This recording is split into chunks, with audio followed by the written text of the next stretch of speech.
Hey, Sifu Fernandez here. I was asked a question today about Chisao, and the confusion seems to be that one of these guys believes that it's better to control the area where the elbow is, so closer to this range here and less here, because they claim, or he claims, that there's more pressure or more control, more strength in your structure if you're at this range and controlling this region.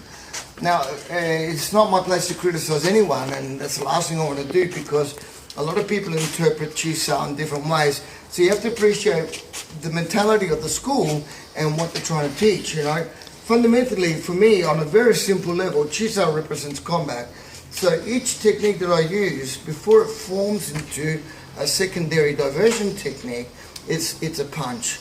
So I teach that a lot, you know, just in the defense programs, to attack, cover themselves and keep the pressure on. So it's very important for them to drive pressure. So the pressure drives, at least in our system, drops through the elbow. So you're creating elbow pressure through the arm. So it creates pressure. Now, if he's too strong for me, right, I can use the elbow pressure to push myself away, get into a safer region, but still maintain pressure on him, right?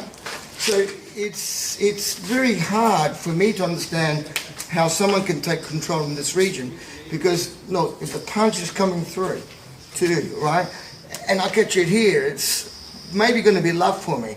But let's not forget, let's say controls forte, he controls my elbow, I mean, you're leaving the forearm free, right? And if I still got continued pressure, I'm going to come through in head. So it's very hard. Like, the driving force, sure, is the elbow, and then there are some ways of controlling the elbow. So let's say we're doing lifestyle program, if I can get on control from the wrist, then elbow is going to be a lot easier for me to control and then follow through, okay? But for me to instantaneously, let's say punches coming through and I come to control here, it's really going to be hard. I'm not saying it's impossible, it's going to be really hard to control his power, right? So you might see some people, instead of rolling at the wrist, they roll sort of halfway. Okay, that's probably a different school of thinking. So I'm not even going to try and understand. If I don't understand, I'm not going to talk about it. But I hope that answers the question. For us, Chisao has to resemble combat, at least the way I teach it, okay? And there's a lot more to Chisao. There's a lot of internal workings, a lot of health reasons you can do it. But on a combat level, each technique has to resemble each other.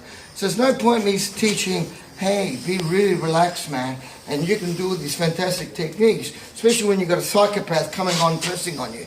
I'm not saying it's impossible. I'm not saying it's possible. But I work with a tension that's very similar to our instinctive response. So we know that the whole body goes into a higher state of tension when under stress. So I try and emulate that even in our training. So we're not just training arms, we're training our whole body. So it's not just, and I still sustain that this is much stronger than this. All right, they were trying to tell me that the elbow is going to be a stronger lever, but it's not. If you have a 3/4 lever, right, you know how people make fun of the 135-degree angle. Well, actually, the 135-degree angle, there's a lot of truth to it. You will create, you put pressure on 2 hands, do it, man. Not down to me. I always break my arm. Now, if I keep three, is it hard? More. If I maintain that structure, I've got very good leverage. And it's my whole body that's keeping it. I'm pressing, because I could show off and then put it on one leg and spin you, and I can absorb. So this angle, I know is strong. If I go to here, spin you, I'm not saying it's hard, no, spin you forward.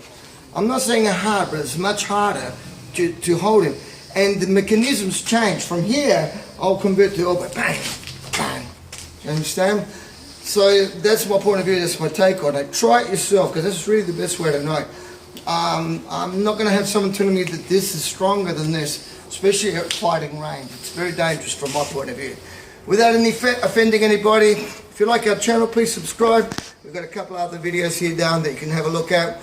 Any questions, please just send them to me or subscribe and be part of our family. Thank you.